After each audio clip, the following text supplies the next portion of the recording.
We are now live. Good evening, everyone. Welcome to our inaugural Tuesday evening meeting of Alma-Culdeman Council. Today is Tuesday, March 21st, and we'll start off the meeting. I'll call the meeting to order at 6:01. And we'll just mention that for everyone's information, Councillor Booth is unable to attend tonight, so that'll be duly recorded. And we'll go first of all to the territorial acknowledgement. Before our meeting gets underway, I would like to formally recognize the traditional keepers of this land and specifically our neighbors of the Alderville First Nation with a formal territorial acknowledgement. We respectively acknowledge that the township of Alma-Culdeman is located on the Mississaugan-Ashaninabek territory and is the traditional territory of the Mississaugan-Ashaninabek. The township of Alma-Culdeman respectively acknowledges that the Mississaugan Nation are the collective stewards and caretakers of these lands and waters in perpetuity, and that they continue to maintain this responsibility to ensure their health and the integrity for generations to come. Miigwech. Disclosure of pecuniary interest or general nature thereof. Seeing none, that'll be duly noted. Next, we have item 4, approval of the agenda as circulated. Be it resolved that the agenda for the regular council session of Tuesday, March 21st, 2023 be approved as circulated. Mover and seconder. Moved by Deputy Mayor Stover, seconded by Councillor Ainsworth. Any questions? All in favor? That motion is carried. Next, we have item 5, approval of the minutes. And these are the budget session minutes of February 1st, 2023. Be it resolved that the budget session minutes of February 1st, 2023 be approved. Mover and seconder. Moved by Councillor O'Neill, seconded by Councillor Ainsworth. Any questions or discussions on that information? Yes, go ahead. It made note that I left the meeting but I actually continued on the phone for the remainder of the meeting. Thank you, Councillor O'Neill. Any other discussions? Business, okay, all in favor? Motion's carried. Business arising from those minutes. Any business arising from the minutes? Go ahead, Councillor, or pardon me, Deputy Mayor Stover. I just like to bring it to council's attention that I did declare a pecuniary interest due to litigation with the library board. When I pass these minutes, it will be, I will be not passing the library board minutes. I will just pass everything else. Okay. Thank you. Mayor. Oh, go ahead, Councillor Ainsworth. Mayor Logo, I just wondered what happened with the, you had a request for the library to go back and change the percentage to 3.9. Did that get done? Go ahead. Yes, it did. Oh, it They did? brought it forward at the next meeting, yes. Oh, okay. Yeah, I was pretty sure it did. Anything else? I guess we don't need to know in favor of that, do we? Or do we? Because it's minutes from the previous meeting. Yeah, you're just asking if there's anything. Yeah. Yeah, so you don't need a motion. No. Yep. Okay. Okay, next we're moving on to Parks and Recreation. And we can't have a council report from Jennifer Steen, Parks and Recreation and Culture Coordinator, dated March 21st, 2023, regarding the Ontario Senior Games carpet bowling. And I believe we have Jennifer on the, there you are. How are you tonight? Hi, I'm well, thanks. How are you? I'm doing fine, thank you. You have the floor. Okay, well, thank you through you, Mayor Logo. As you can see, we had Doug Shirley come to the February 13th meeting of the Parks, Rec, Culture and Community Development Advisory Committee, looking for the Alnwick Civic Centre to be a host facility for the Ontario Seniors Games. You can see there the motion from the committee that they recommend that council consider waiving the rental fee for the Alnwick Civic Center to host the carpet bowling event. In conclusions and outcomes there's two options. So we could waive the rental fee for the carpet bowling on May 8th from 9:30 to 5:30. Or the other option is that we charge them the local service group rate, and that would be $339 for the day for the event. Okay. Uh, Anything else? I'm sorry I interrupted you. That's okay. I was just going to say I'm happy to answer any questions or if anybody has any. Thank you. Anybody have any questions or Deputy Mayor Stover? Through your Mayor Logal to Jennifer. Jennifer, is this something that you expect is going to happen year after year, or is this a one-off? Through you, Mayor Logal, I'm not sure if it is something that happens yearly. They don't anticipate that there'll be many teams coming, probably 4. It's all of Northumberland County and Peterborough County that would be playing at the Alnwick Civic Center. And this is the first time that we've had the request since I've started with the township. So I'm not sure if it would be a yearly request or not. Go ahead. Just one other thing then. I think if this is through your Mayor Logal, if this is a one-off, or if they come back next year and wanting to continue it, I would be in favor of waiving the fee for this year. And then next year when they come, I would suggest that they pay the fee less the 25%. So they would get the subsidy. That would be my suggestion. Thank you. Councillor O'Neill. If I can, to Deputy Mayor. So he did make quite an interesting presentation. It's not in here, but the carpet bowling equipment itself, which was in the minutes that we had at our last meeting. So that was purchased by Club 39 and has now been gifted to the township. And Mr. Shirley is also planning to help try and generate interest in carpet bowling, but with the Ontario Seniors Games, just being active seniors. So there was, and that's sort of a question of mine, or a suggestion maybe, that this is actually an event that I think would be good to reach out and have media attend and get some good public relations. Now, one of the members of our committee, Jim McCormick, had worked with the Ontario Seniors Games when he was in Fort Hope. So he did have some familiarity with this, and they just move around, and there's a 1-month window, I believe, and events are held at various locations within Peterborough and Northumberland for different sports. Thank you. Go ahead. Through you, Mayor Logal, also to add to that, it's like, it's a seniors event, and I think for the most part, it's like a donation for the team to come and play. I don't think there's a set fee schedule for them, so it's not like they're going to, make a lot of money at the end of the day.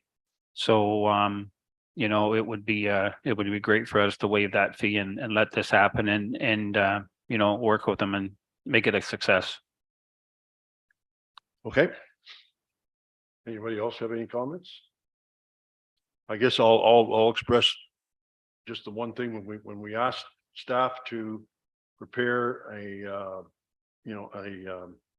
list of what the services we offer, and we start turning that down, it makes it difficult for the staff when the next time someone asks, that they say, okay, well, we waive those people, and it's going to, just letting you know if we decide to do that, and I really don't have any problem, but you're going to be faced with an awful lot of questions and answers every time somebody wants to rent. And I don't know if Troy, you want to comment on that or not? Yeah, sure. Through you, Mayor. Yeah, you're right. We do set a fee schedule that is approved by council. So we do have to be cautious and careful what we do allow or get off of that approved schedule. So we can continue to do what Jen has done, is bring any issues that may be on the line. Do we, don't we? We'll bring it to council, but maybe that's something if we know that there's certain events or whatever, maybe we can create or put it in our policy that, so staff are well aware of what it will be, waived or not waived. So, but we can continue and Jen can continue to do this and bring these events back to council for a decision until we get the policy fixed. But Does anybody know, go ahead, but I want to, does anybody know of this team you mentioned? Does anybody know how many people on our team? Like, are there 10 or 15 or? No. Just four on a Okay. team. So you're talking 16 people, Yeah. the way it looks. Yeah. Okay. Mary Catherine, go ahead. Just to build on what CAO Gilmore was saying, and Jen, it is on our agenda. The focus of this coming meeting is seniors. So this is needing a decision before the committee has had a chance to really delve into some of this. I'd actually like to make a suggestion of third option, which would be asked for by donation. So I don't think he was asking necessarily for it to be free, but also $339 for 4 teams in something that we want to build also seems. But I think maybe instead of 0, we could say by donation and, Go ahead, Deputy Mayor. Through your Mayor Lovell, I think that as council evolves, we're always going to be different offers or things or events are going to come forward to us. And it's not a case where we can be black and white. I mean, this is an event. It's a seniors event where it's in Roseneath. I don't see that we're going to have oodles of groups coming in wanting the facility for free or, I'm quite comfortable waiving the fee. Okay. Anybody gonna make a motion? Go ahead, Mike. So I'll make a motion that we waive the fee for this, the carpet bowling event for the Alma Coloma Civic Center. Okay. Seconder. Seconded by Deputy Mayor Stover. All in favor? Carried. Next we have Jennifer. Thank you very much. Have a good night. Mayor, Yes. I just had a couple things for the rest of Jennifer's report there that she had Hold on. on, Jennifer. there she is. I almost got away, Jen. So I guess what, when I was reading the stuff about the civic centers, so I'm just wondering, yeah, and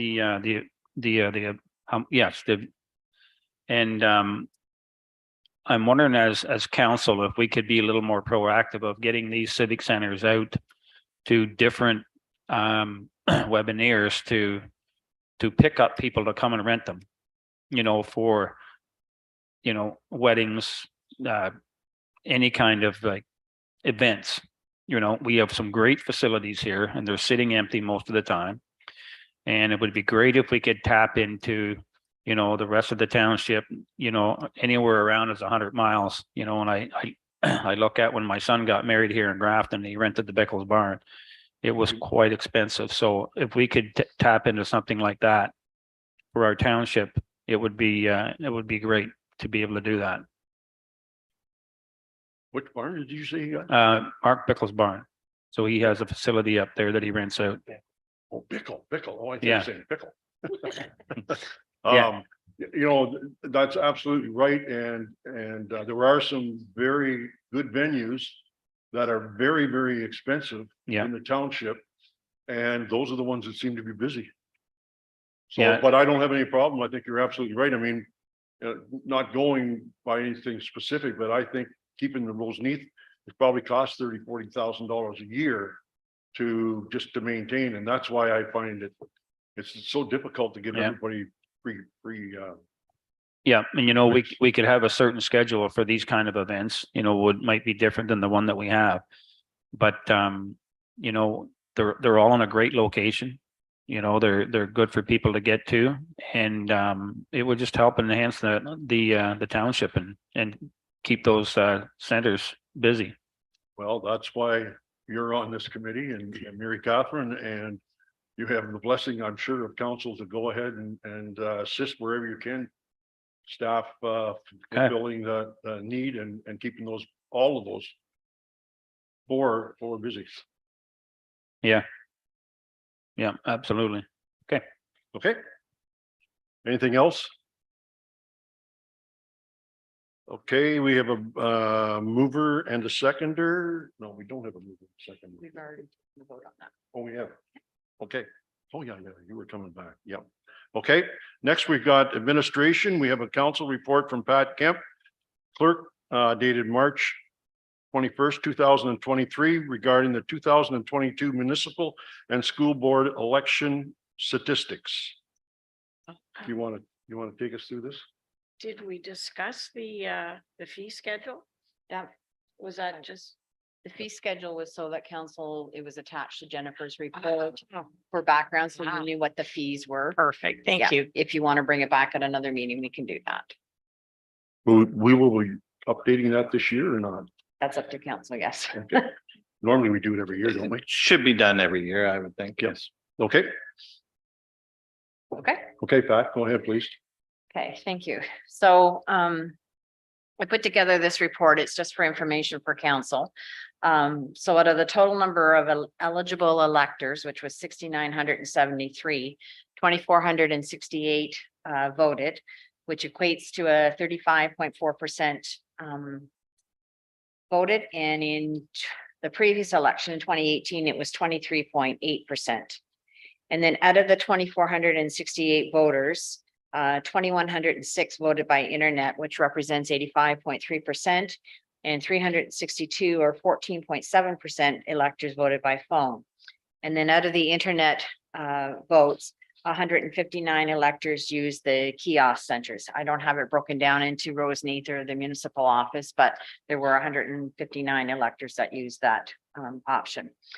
And then just an average time for voter spending on internet voting was 2 minutes and 1 second, and to use the telephone was 3 minutes and 35 seconds.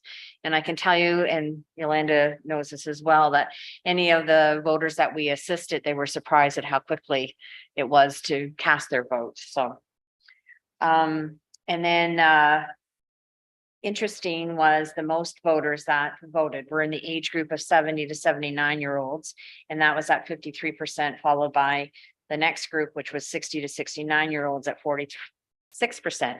And one of the comments we'd heard is that seniors wouldn't want to vote by internet, but that's not the case. The seniors are very active, and we had some that were in their 90s that voted. So that's good to see. And then just that we also had help centers open on additional.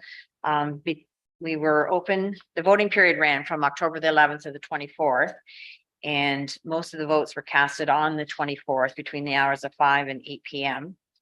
And then in addition to having those 2 kiosk centers, we also had on October the 15th, we opened up from 11 to 2 at Roseneath Fire Hall.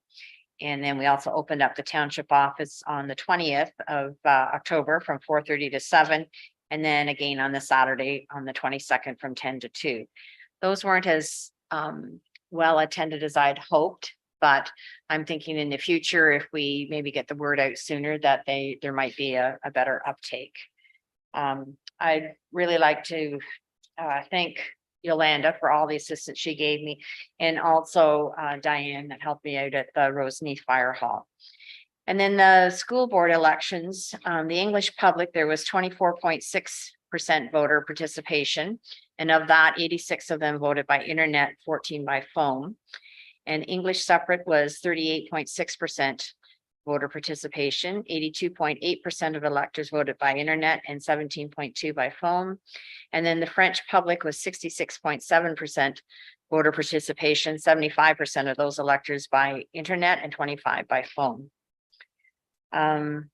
one of the challenges that we had was the number of voter cards that were returned to the office by Canada Post. And a lot of them were to do with rural routes. So that's a challenge that we've had. The other thing is how quickly they return them back to the township office is not satisfactory. Like we were still getting them the week of the election, and those went out in September.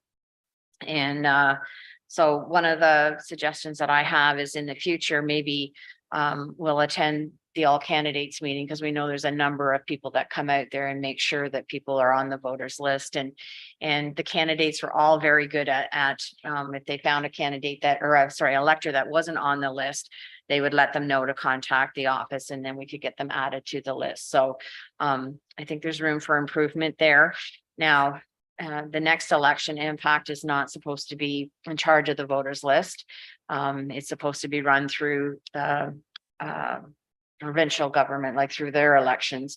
So I'm hoping, because some of the people, their complaints were that they'd already been added on the provincial election in June, and here we are in October and they're not on the list. So, and I don't have any answer why they weren't, but that was a challenge for us. So I think we can look at maybe ways to get people on the list. I know people being able to go on and check to see if they were on the list and add themselves was a benefit, but I don't think as many people as I'd hoped would do that did it. So it is everyone's responsibility to, like, even myself, I've been on my voters list for many years. I check every time to make sure that myself and my family are on the list. So it's important that people realize that it's their responsibility to get on there, but we will do whatever we can to help improve that. So. Thank you, Pat. You're welcome. Oh, just the other thing is we were within budget too on the election. So we had 37,600 estimated budget, and we spent 34,000. So. Okay.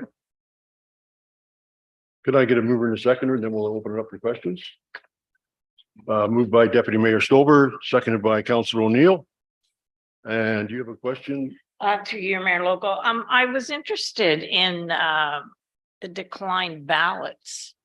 Or no, not the declined ballots, the spoiled ballots. Do you see, Madam Clerk, what happened, why it was declined? So typically what it is someone doesn't vote.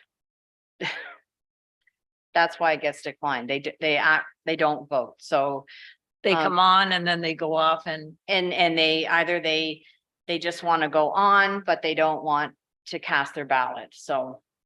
oh, I guess that would be the decline, but the spoil, I guess it was the spoiled I was asking you for. Yeah, so I don't know how you would spoil an electronic ballot, because it's Yeah. not like in the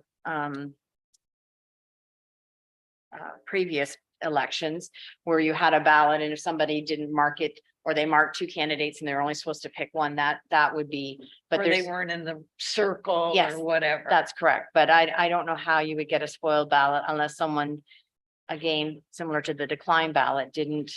Because you only had one choice, like I don't think you could vote for the whole kit and caboodle. You No, had to, Because it would only allow you, like for the position of mayor, there were 3 candidates, it would only allow you to pick one. And similar with the deputy mayors, there was 2 candidates, it would only allow you to pick one. So I don't know how you can spoil a ballot. It's not like in the traditional ballots where, as you said, somebody marks outside the line or they write something on there, then it's not a now valid ballot. is this something anybody ever investigates as far as the declined I can contact the, and the spoiled? yeah, I can contact them to ask them what the scenario is, why that would happen, but.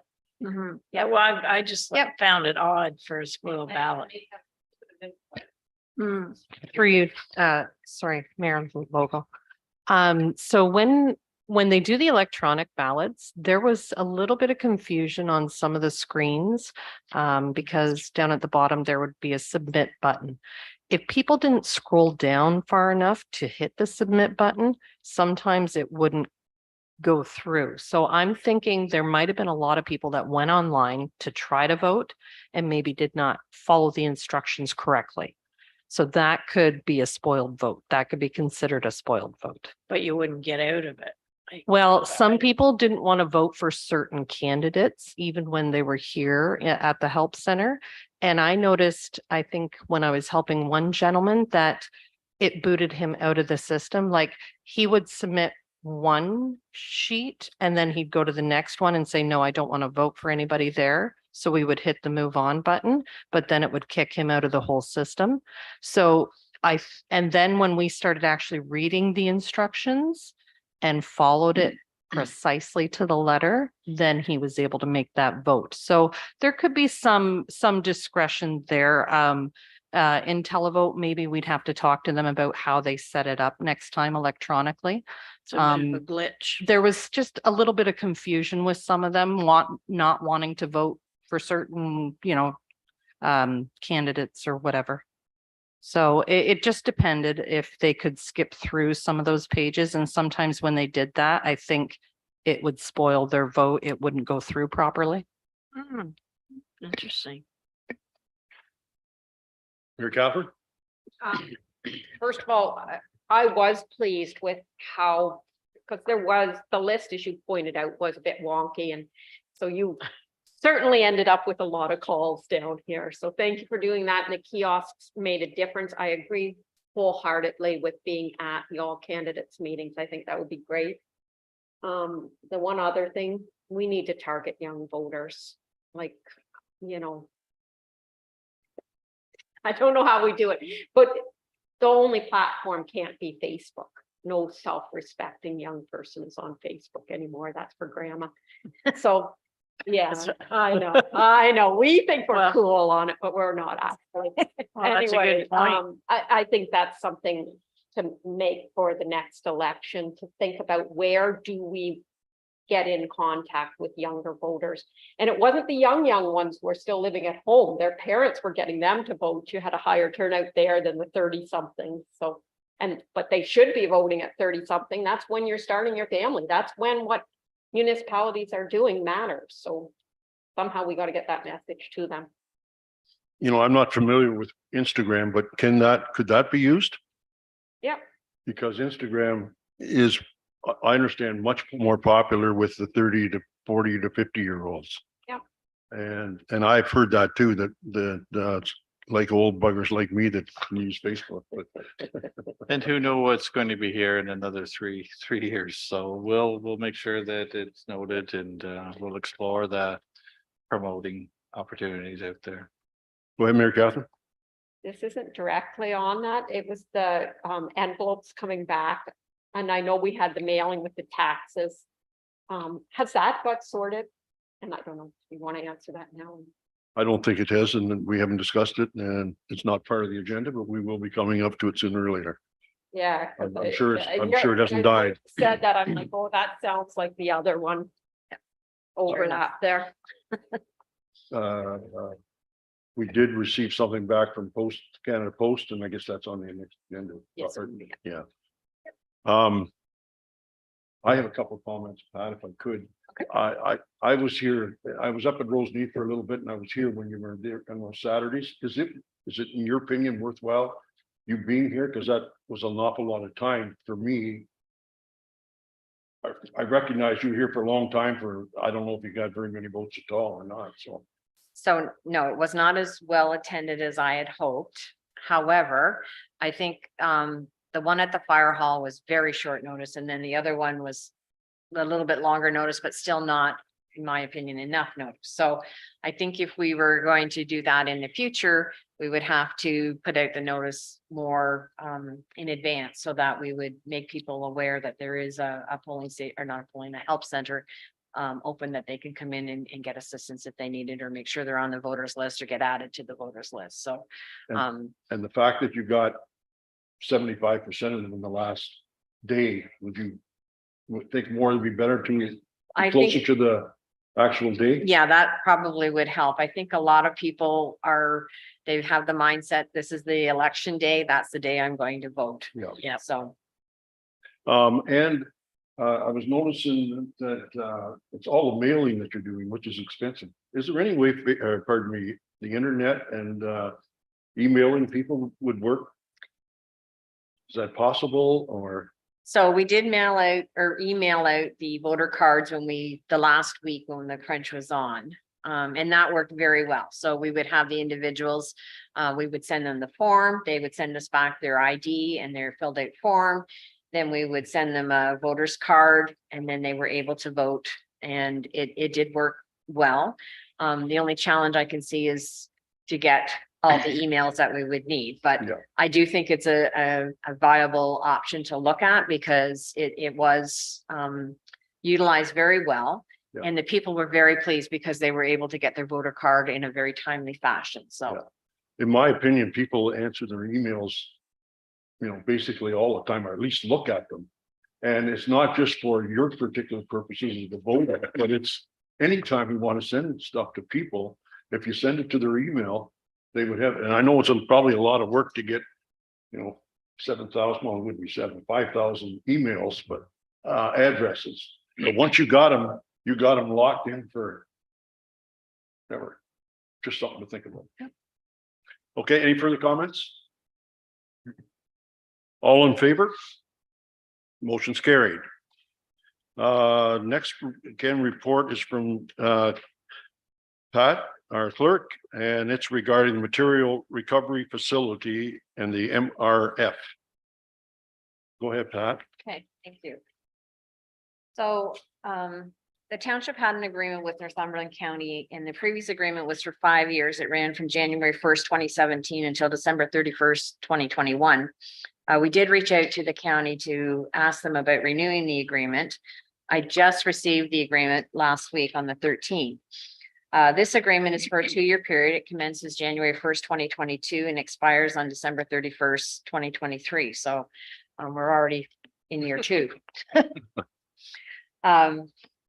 So the financial information. So Northumberland County pays the township a payment in lieu of taxes. And that's done on an annual basis. And in 2023, we have it in the budget for $48,000. Last year it was 50,000. I'm not sure what the difference is.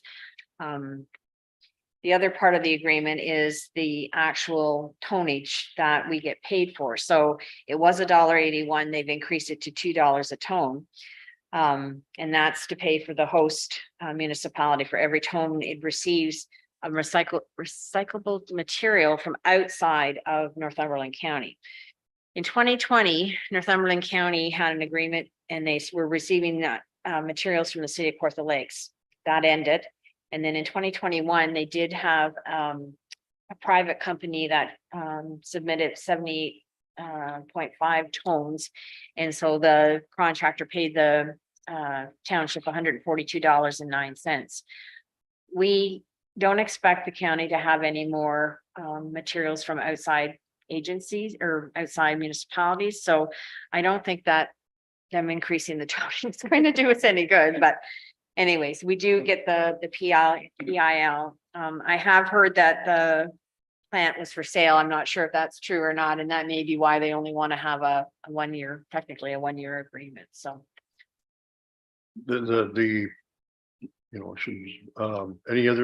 anything else? No. I'll just ask for a vote, then I'll make a comment. Or pardon me, a mover and a seconder for accept the report. Moved by Deputy Mayor Silver and seconded by Councillor Ainsworth. I will make the comment, yes, that the county is definitely has the MRF building up for sale. With the intent of closing it by January 2024.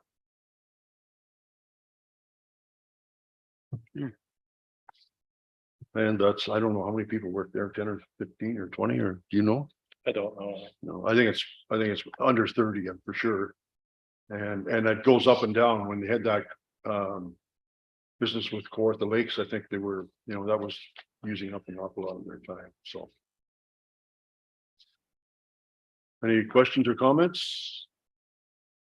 All in favor? Motion's carried. Next we have a report from Clerk Pat Kemp, dated March 21st, 2023, regarding a purchase of a road allowance, and the person who wants to do that is Marcia Jarman. Go ahead, Pat. Thank you. So, around 2014, the council of the day decided that, there's a road allowance. It doesn't lead to anywhere. It wouldn't be used by anybody else. So the only people that would benefit it are the people who are the adjacent property owners. So the 66-foot road allowance, they split it in half and said 33 feet will go to the owners on this side, 33 feet would go to the owners on that side if they chose to purchase it. So the road allowance was surveyed and the cost for that survey was split amongst all of the individuals. So if you were interested in purchasing it, you were paying a portion of that survey because it's easier to have one survey done and then split the costs and have each individual lot surveyed. To date, 11 owners have purchased their adjacent road allowance. And this Marcia Jarman has requested to purchase hers, and hers, she would like it so that she can build a shed on the road allowance and add additional property to her property. So it has been a past practice of the municipality, and I meant to bring the big map, but I didn't, sorry. We do have the map attached. So the one that she's interested in purchasing is this little piece here, and it would be added to her property. If there's any other questions and First. Mover and seconder. Moved by Council Ainsworth and seconded by Councilor O'Neill. Who has a question? Deputy Mayor? Through you, Mayor Logo, Madam Clerk, are they paying money for this? yeah, so the fee is based at $3,000 Seen per the acre. 3,000. So then it's estimated at what the size of their property is.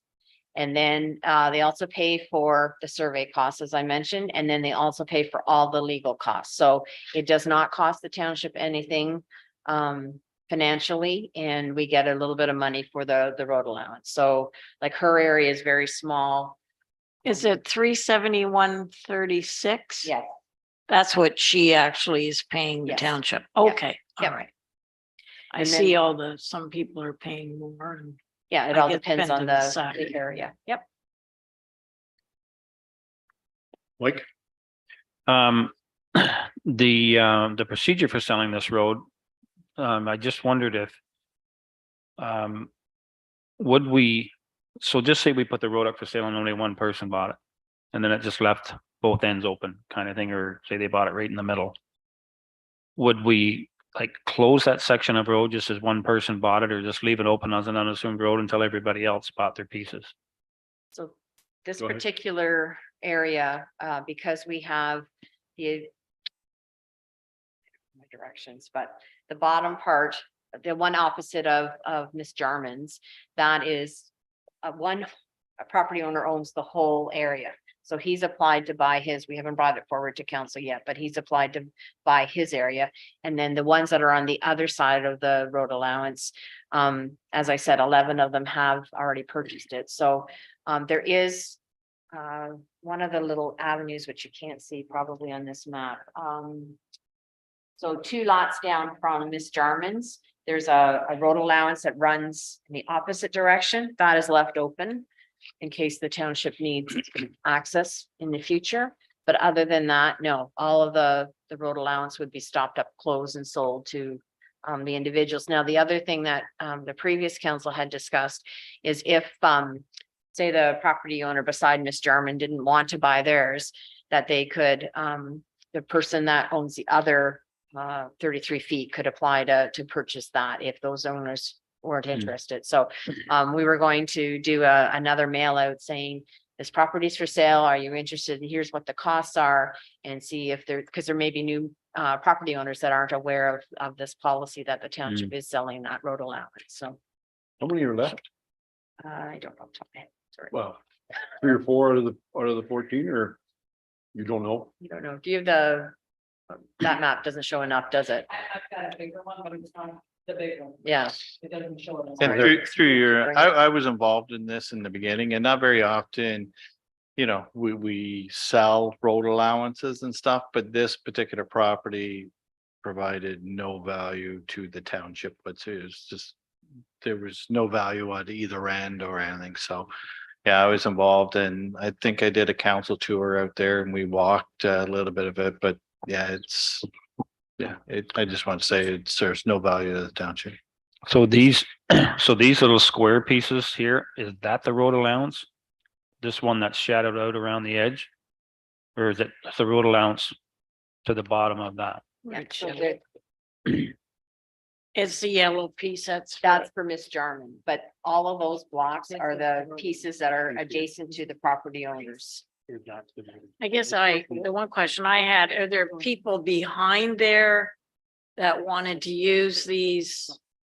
The road allowances, like, say, so I'm not 100% sure my bearings there, but there's nobody behind this property that would use those road allowances to get to the lake. there's just No. one property owner. And it's Oh, not, okay. and that's not on the lake. The lake is, Yeah. I At the top gotta of the say to the page. north, but I'm, Oh, these aren't okay, so their houses down here? no, so that is one chunk of property that owns the bottom. Across here. Yeah, and that individual would like to purchase the whole road allowance is 33 feet. And then Which the is- ones above that are all individual lots. And Okay, they're adding it to their lot.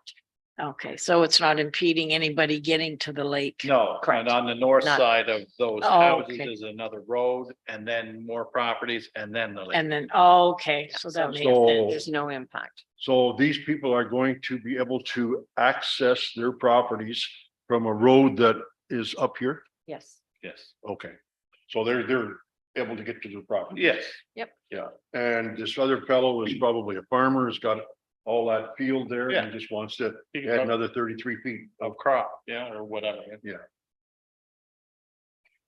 And we haven't had any problem with other ones that you're aware of? No, there's Okay. been no issues. Okay, any further questions? Mary Catherine? Are there any owners who are just using the space but have not purchased it? Just out of curiosity. Yes, there are some buildings that are located on the road allowance that should be removed. And I would assume we'll probably target that next. So, thank you. Well, they have a choice. To Either remove remove them it or buy it. Buy it. Yeah. Okay. Further questions? It's been moved and seconded. All in favor? Motion's carried. And the next one is 8.4. Council report from Pat Kemp, clerk, dated March 21st, 2023, regarding the Northumberland Humane Society and DocuPet. So as council is aware, on January 4th, council provided direction that we enter into an agreement with DocuPet with the Northumberland Humane Society. And so we're now at a stage where this is going to come to fruition. So the township as recently as March 14th provided the Humane Society with our GIS information. And the kennel licenses will still remain with the township. And Northumberland Humane Society will provide a monthly report to the township. And we need to enter into an agreement between Northumberland Humane Society, the township of Wallen Calderman, the township of Hamilton, and the municipality of Port Hope. So I know that Hamilton Township have signed the agreements in your package. And I'm not sure if Port Hope has signed their agreement or not, but the startup date is, they're going to start at April 1st, but the actual official startup date will be May 1st. And in order to have people's pets licensed, we extended the 2022 dog tag. So if somebody came into the office for a new dog tag, they got a 2022 in 2023, they got a 2022 tag and we're told that once we go on this new system, they'd have to pay for a new tag. They didn't pay for the one starting January 1st of this year because we're going to be charging them. And then based on DocuPet, they'll be sending out renewal notices to individuals in order to get them to renew them annually. And I had mentioned to council before, but on Canada Day, it might be a great opportunity for us to have a booth there where we can have people sign their pets up for DocuPet and introduce them to, because there will be a learning curve for people. And we'll be putting out notices on social media and at the halls and at the library, so people are aware that this is coming and to get ready for it, so. Mover and seconder. Moved by Mary Catherine, seconded by Deputy Mayor Stover. Any questions, comments? I guess I just have one, and it's just an observation I've made. On Clitheroe Road, there's 26 houses, and I believe there's about 19 dogs. And so that's almost one per property, 3/4 of one per property, I guess. And I don't think that road is any different than most. And there's an awful lot of opportunity for us to collect that $20 as long as people are willing to pay for it. And if they're not paying for it, then that's a service they're getting that the rest of us are, the people that don't have dogs are paying for. Go ahead, Joan. Well, I guess in this case with DocuPet, they really, I think our service is going to be a little bit better, especially if there's a dog. It will, with this DocuPet, the tag will go into DocuPet, and if the dog's on the loose, they call the owner. Yeah, so there will be a number on the tag. So if you were to find someone's dog, you would be able to phone that number and they would be able to track down who the owner of that dog is. So it should reunite animals with their Yeah, owners. so I think it's a sooner. win-win situation Yes. itself. Yeah. And then there is somebody that is on call that, because like if someone were to phone the township office after hours because they've lost their dog, they wouldn't get anybody until the next day. So But this way, they're. this way, there's somebody that they can Hmm. call, so. It's good. Mhm. And it's the same price as what the people were paying, right? Yes, yes. So we did not increase the price this year. The 3 townships, clerks, thought maybe it's better if we kept it at the same level for this year and then look at it collectively for next year. I would be interested, Pat, if you could find out the other locations and see if how many people have pets over there. How many tags are issued? Yeah, Okay, yeah, and what about Cranby Township? Are they not involved? no, it's just, it was 4 municipalities. Coburg was involved. They Yeah. pulled out, Troy, do you remember 2-3 years ago? 3 years. And then it was just the remaining Yeah. Port Hope, Hamilton Township and our township. And as I recall, I'm just going by memory, Cranby paid they didn't want to be part of the group, but they did pay a fee to have the dog services, as well as Alderville paid that as well. That's correct. That's correct. And so I guess Alderville is not included in as part of this? They're not included separately. They weren't included in the previous agreement, so. No, but they were using the Shelter of Hope for services. Yeah, so that would have been a separate agreement between them and Shelter of Hope. Yeah, which was owned by the township, those 3. Yes, Yeah. Yeah. And just so everybody knows, you're probably going to starting to get calls about dogs that are not on, are causing problems that are outside of the township and inside Alderville. and I I'm think, just warning you, that's what's going to happen. and that's one of the reasons why the Northumberland Humane Society had asked us for our GIS mapping and data, Okay, because they wanted to make sure where our boundaries are and what dogs are, what called them, and then what dogs are outside our area. okay. Go ahead, Joan. Through your Mayor Logal, just one more thing. If the other, say we're the only ones in and the others pull out, will our fee be way more? There would be an increase in fee, I would assume, so yes. And then that's when and That's when you can, didn't bring it with this report, but there is a termination clause that if something happened and we found it wasn't to our benefit, then so this agreement is for how many years? I can't remember. The initial year, we're paying. Is it fee year for by initial year? 1 year plus the next, or plus the same year, I Or think. does it come back every year for renewal? I can't remember what it said. I think it does. I'm pretty sure we're only paying one fee, 1 year Uh-huh. fee. And the collection of that is 20, is it 20% or 30%? Looks like it's annually, John. Is it annually? So it's here annually. Yeah. Okay, One- annually, after I the guess startup that's what fee, it it's is. 948 annually. So if there, any fees that they get, that we get of the $20, they're going to take $6 of that. Right? Yeah. Any further discussion? Mike? Through you, Mayor Logo. So I wasn't really for this when we kind of talked about it at the first time because of the cost of it and the fact that I just don't know how you run people down and see if they've got a dog tag. So do we, is it going to rely on complaint base? So I don't know, I guess if we do our homework and maybe be a little proactive at trying to get the dog tags sold and the purpose for the dog tags, maybe it would I'd feel better with it all. Cause I think we're going from about $1,500 to, probably double that or 3 times that right now to get started up.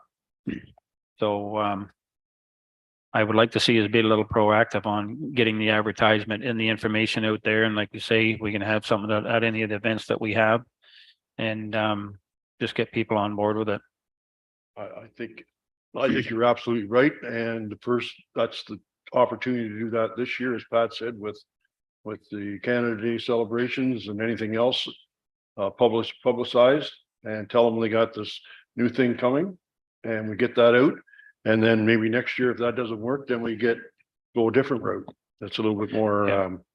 And the So- Humane Society should be also helping promote it, okay, yeah. right? Because they're running it, right? So they should also help promote it throughout the municipalities that are involved. I guess we were paying the Shelter of Hope $30,000 a year. Somewhere in That's that a lot. neighborhood, I don't know if it's quite that high, but 25, 30. yeah, So we're not paying that anymore. Or are we paying it to someone else? no. No, but we do have an agreement with the Humane Society, because they took on that responsibility. Yeah. But we So, don't own any, like with the Shelter of Hope, we had a percentage that we owned of that building. Yes. Yes, so we are paying shelter, pardon me, the The Humane Society. Yeah, I can bring that back in And it a, would be, Yeah, I'd be that would be interested. good Yeah. information, yeah. Cause that, if that's a 1-year fee or is it based on calls or, it's based, there's a fee and then there is a call per. okay. It would be interesting. I Yep. agree that we should Mhm. pull that back and Yep. pick up some more information. Mhm. Because you're right, Mike, that's a part of the cost too. Yep. Okay, all in favor? Motion is carried. We're going on to 8.5, council report from Pat Kemp, acting clerk, dated March 21st, 2023, regarding police checks and criminal reference checks. Go ahead. Okay, so the township does have a policy where criminal reference check is required, and it's required for anyone before they're hired, transferred, promoted, accepted as an employee, contractor, volunteer position of trust, and it's people that are contact with children, vulnerable adult, involving significant responsibilities for financial transactions, requiring the handling of cash or negotiable securities, involving the control of significant inventory, involving access to sensitive township information, or where a reference check is required by law. So the policy, my issue is when I contacted Inspector Martin to see about, in a past municipality, I was able to send a letter saying that this person was volunteering for this position and then the fee was waived. His initial answer to me was, it's now online and no, the fee can't be waived. So then when I went looking and I found, which I attached the form, it says that volunteers fee is waived. So then I contacted the number that was on the form to see whether or not that's still the case or not. And she indicated that, yes, you could submit a letter, but it would have to be specific, and she couldn't guarantee me that it would satisfy them to waive the fee. So then I just wanted to make council aware that, you know, we have approximately 40 volunteers at the moment. And if we had to pay for $41 for everyone's criminal reference check, then that would be about $1,600 that we would have to put out. So I'm just asking direction from council on whether or not, first of all, you still want to do reference checks on all our volunteers, and or do you just want reference checks for those that are going to be involved with vulnerable adults or children, or people that are in positions of trust, and people that have access to finances. So I'm just looking for direction from council, and then I can go from there. Okay, mover and seconder, moved by Councillor Ainsworth, seconded by Deputy Mayor Stover. What percentage of those 40 would fit into one group versus the other? Do you have any idea? No, but I'm thinking the library, even the library board members, I don't know how many of them would be involved with children. They are with the planning for children activities, but not necessarily, and maybe Councillor O'Neill, because she worked for the library, would have more insight into that. But when I was looking at it, I'm thinking they really don't have direct contact with children. But I was also thinking our ad hoc committee for the Canada Day Parade. So there may be individuals that are volunteers that would have direct contact with children or vulnerable adults. And maybe in that scenario, that's where you would want to have your criminal checks. Yeah. How often do you have to do a criminal check? Uh, Once every council? I think it's yearly. Annual, yeah, annual. Your Catherine? A couple of things. A lot of organizations can stipulate that you just sign annually, that nothing has changed. So that's something we could look at instead of doing it every year, just have them say nothing's changed, which is a legal document. In terms of the volunteers, that was actually what came to my mind. I think of the coffee drop-ins in Vernonville. Well, the person who's running that isn't technically a volunteer because she's not on a committee, but she's the one who's actually building relationships with seniors within the municipality. Again, the volunteers who helped at the library, which wasn't very often. I know they're working to get more going, but they were just coming in, and the library staff was there, and we would have our nice older lady helping with crafts at this table. So they were never alone with youth. So that also makes a difference. But I think it's a valid thing that to think about who is in a position of trust and who's on a committee. Because, you know, when there's nobody, you know, at this meeting and most of our other meetings that it would be impact, but there is impact at other activities, as you say, the hands-on activities. Go ahead, Mike. Through you, Mayor Lovell. So I just want to just say that, you know, I like the limited one that you say that, you know, it's just limited to children and the high, you know, high information or in a position. But I'd also like to add is the one that on that is the I don't think you had information on that one for the limited one. You know, the rest of them, because I agree 100%. If we had to pay for everybody the $1,600, it probably doesn't make a whole lot of sense. So I would be happy with the limited one. Go ahead. I tend to disagree. I think everyone should have a volunteer record check. I can't, and then you go on into your report saying that is one of the services that the OPP are to supply us with. So, I mean, I think everybody should have a criminal record check, and it's just the volunteer one wouldn't be the $41. I know I had to put one in for the county for there, and it what did you say? It was $41. It was $41. Yeah, But if, that was because I am an employee now. But being a volunteer, I don't believe it's $41 anyway, but I think it is the price of doing business. And, I would suggest strongly that police checks are done for every volunteer. It's neat, it's tidy, and it's just something that I think should happen. I have a question.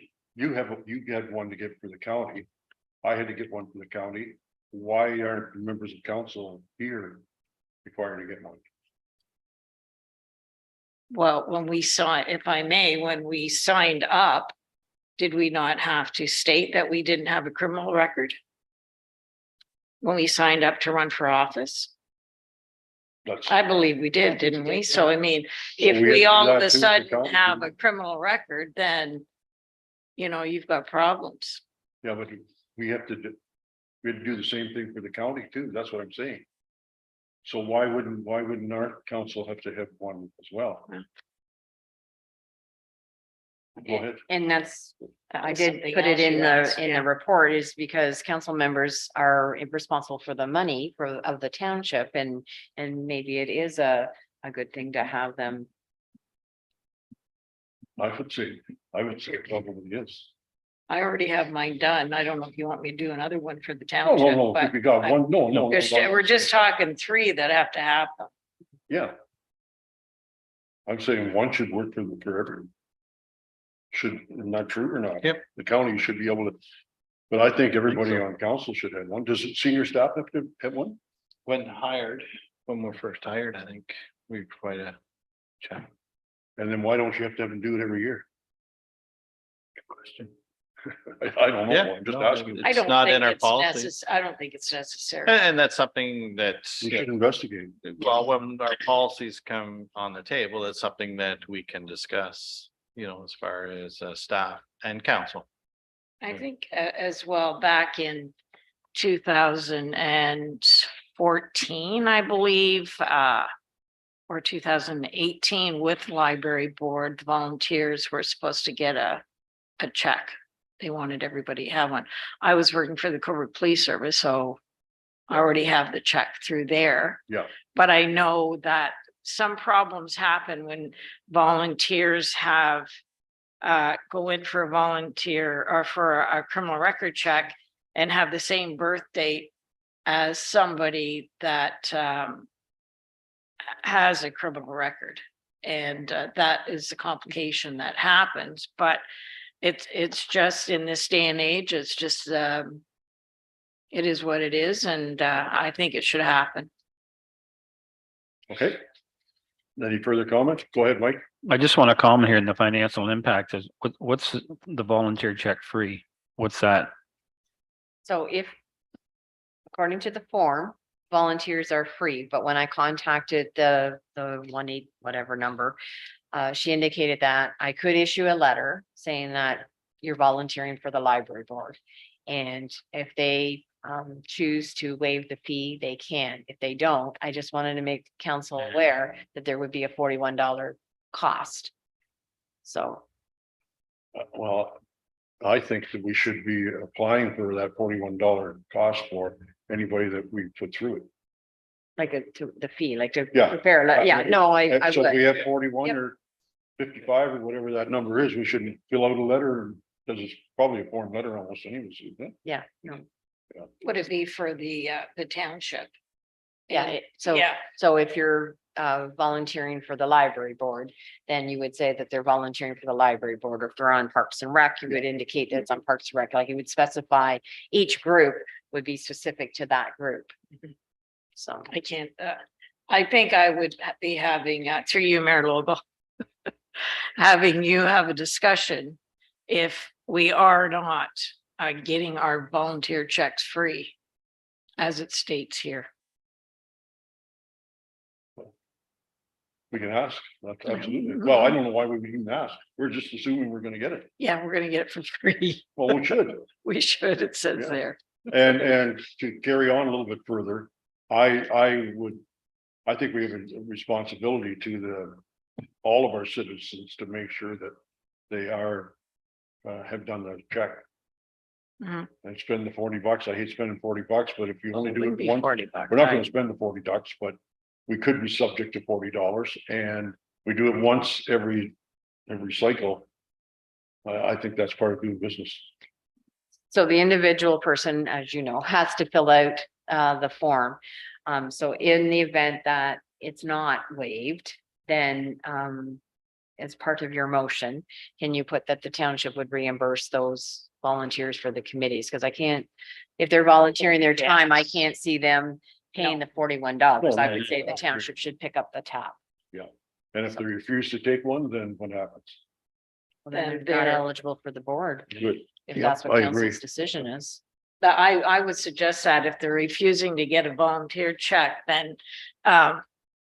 their services wouldn't be required here. Okay, so I think we were saying that, yes, we are going to cover people. I guess I'm gonna kind of where, what I think we said, we're going to cover anybody that has a check done. And if they have to pay the $41, then we'll reimburse them. But in the meantime, anybody that we apply for should be a letter sent requesting that the fee be waived.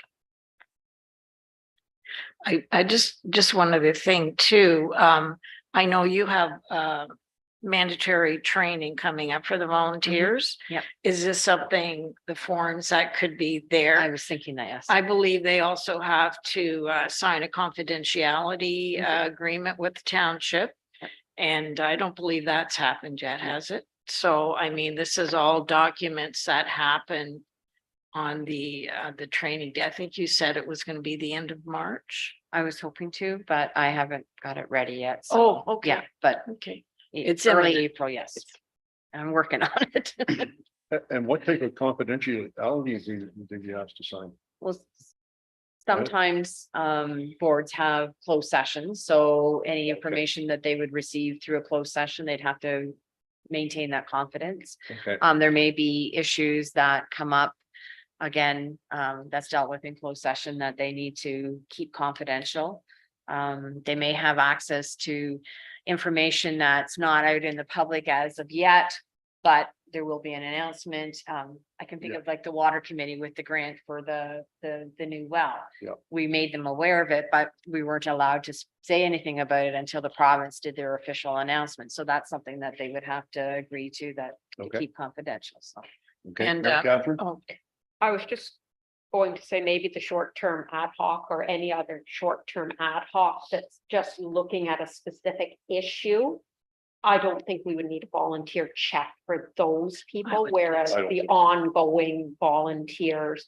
And I would also include if there were people that weren't part of the committee, but through either recreation or library, giving ongoing volunteer time not part of the board. that are not part of the committee or board. Would require it?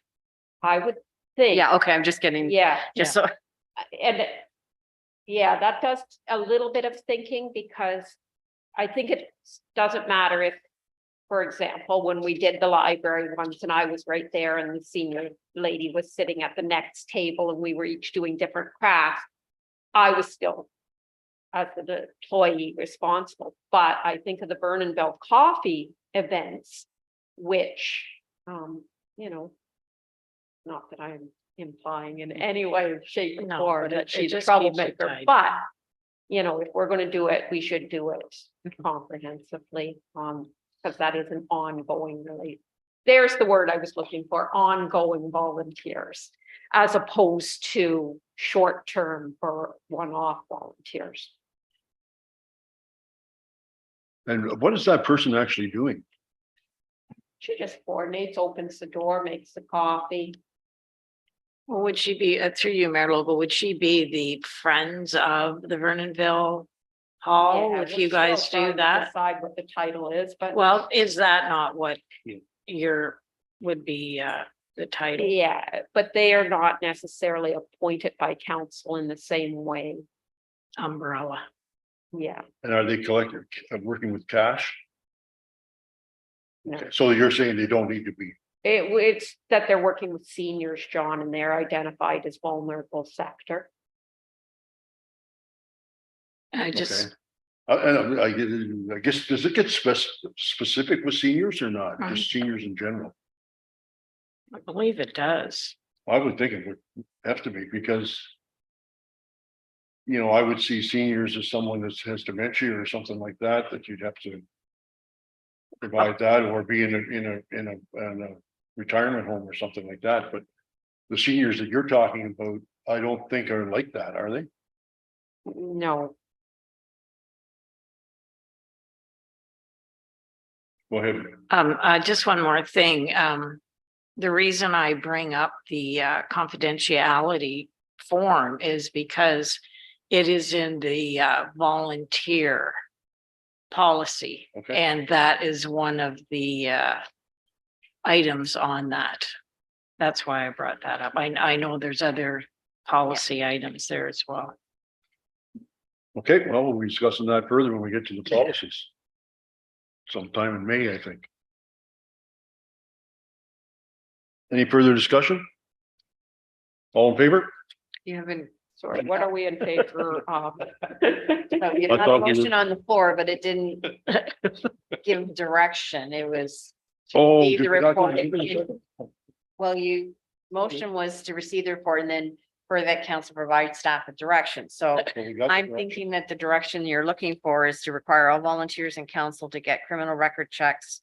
And provide a letter to have the fee waived. And if it's not covered, that the township would pay the fee. And it would be for also ongoing volunteers. I'll revert it, but. Yeah. Is that what you're looking for? So that was the motion? The motion was to receive it and then give staff Oh, direction. So okay, I'm- so. I'm so- suggesting based on your discussion, that suggestion Need is, another- well, no, you can just add in what I just Okay, said, to okay. require all volunteers and council to get the criminal That's what I reference thought. check and we'll Okay, cover the costs. all in favor? Carry, thank you. That's, no, that's not it yet. That's, we're gonna change pages. That was 8.5. So we're going on to 9. Next one is committee reports, and we have one from the Lower Trent Conservation LTC Annual General Meeting, minutes of February 9th, the Recreation Culture Committee Development Advisory Committee minutes of February 13th, the Heritage Alma Calderman Haw Committee minutes of February 28th, 2023, and the Short-Term Rental Ad Hoc Committee minutes of May 1st, 2023. Are any of the ones of those 4 that you would like to talk about? Go ahead. Through you, Mayor Lobo. I'd just like to, the short-term rental ad hoc committee, the first meeting. I believe that Mr. Gilchrist is marked down as absent. I believe I know he tried to get on.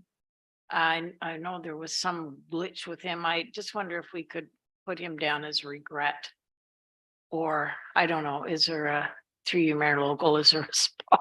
Is there a spot? I mean, he tried to come in, but I think he was having internet problems. So if he's absent, that meant that he was a no-show, but he did try to, I don't know, it was his issue, it wasn't our issue. So Yeah, it was a Zoom issue, wasn't it? yeah, I'm not 100% sure what that was, but I just think if it was absent, that means that he was not, it was a no-show, but he Yeah. did try, so. I don't know. How do you count that? Pat, you got a thought on that? He I don't know. He didn't join, well, He wasn't there at the meeting. he came in for about 10 seconds and then there was an issue, I think. Oh, I didn't think he even got on. He didn't get on at all. Well, He was up on the screen and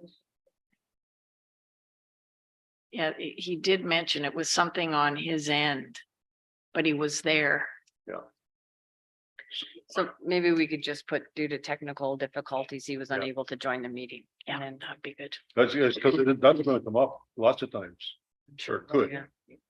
And it's probably, he did make the effort, I guess, is what you're saying, Joan, eh? And I can Yeah. check with him he did say it was something at his end, and I'm not sure what it was. Anybody else have any comments, other comments? Go ahead, Mike.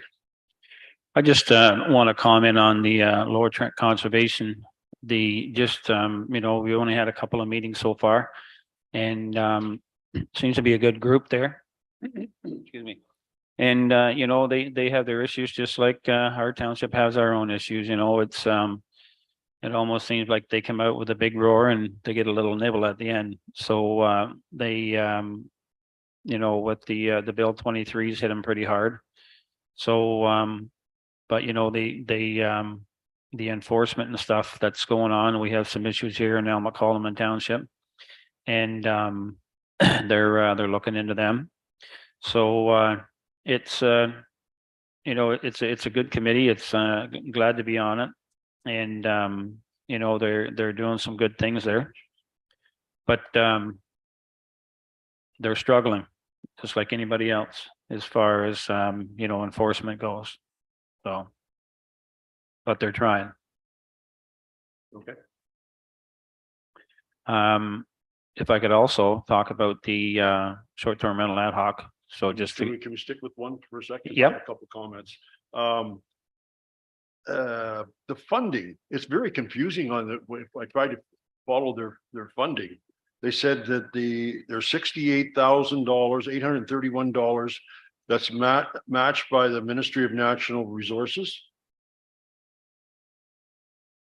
yeah, Is that the total, or is that per municipality, or do you have any idea on that?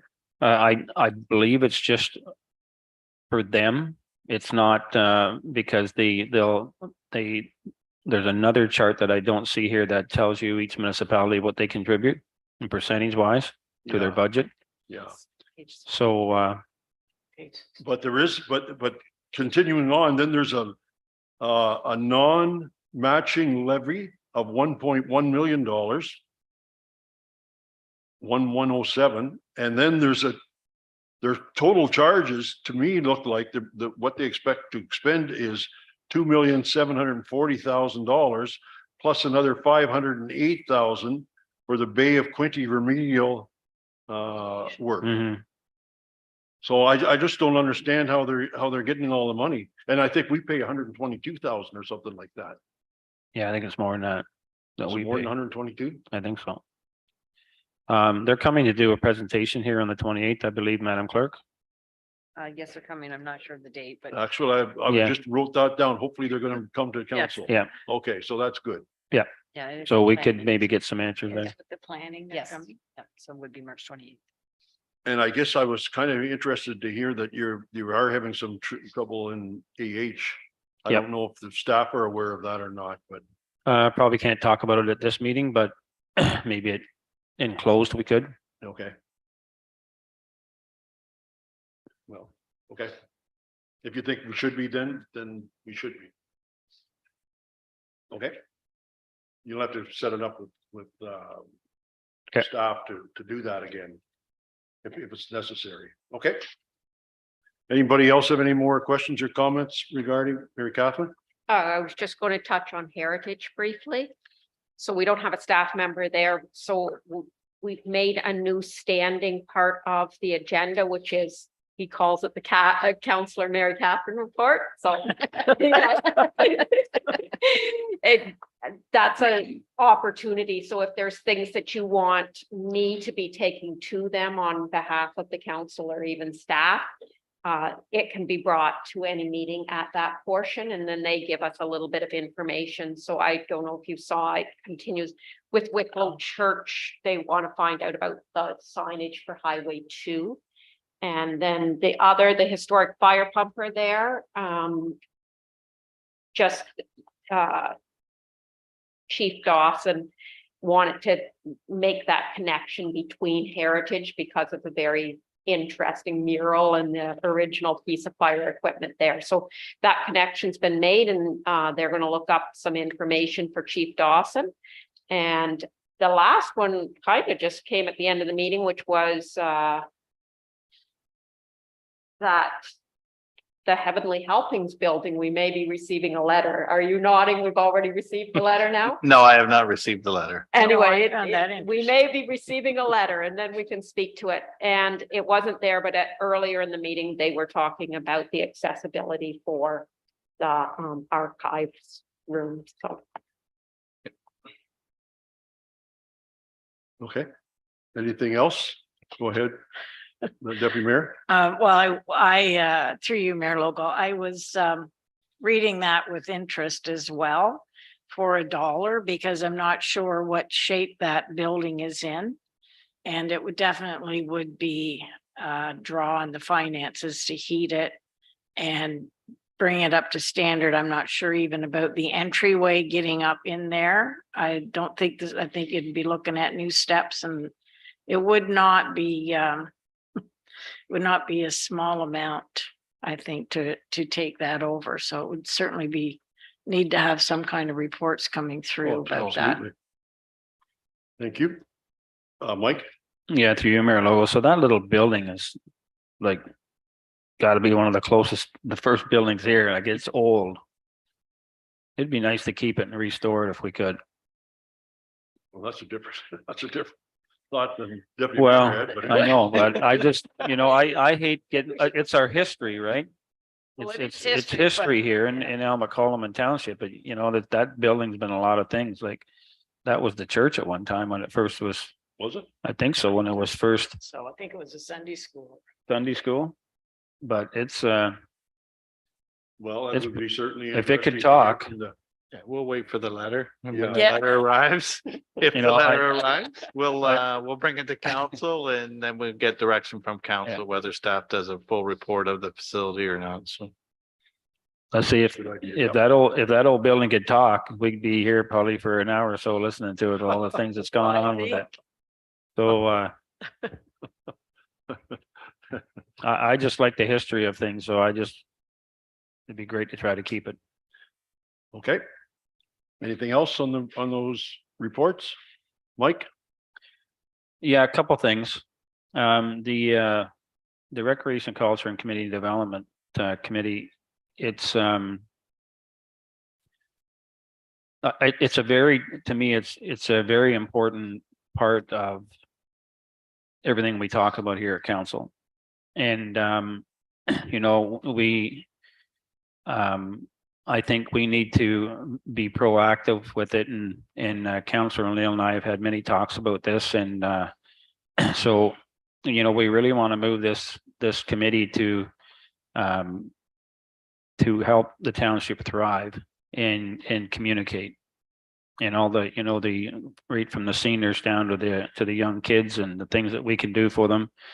And it's going to take a lot of work and some partnerships to get some of these events going, but I'm looking forward to it, and I know Mary Catherine, Councillor O'Neill is, so it's we need more meetings with this group to get some things on the go right at the start.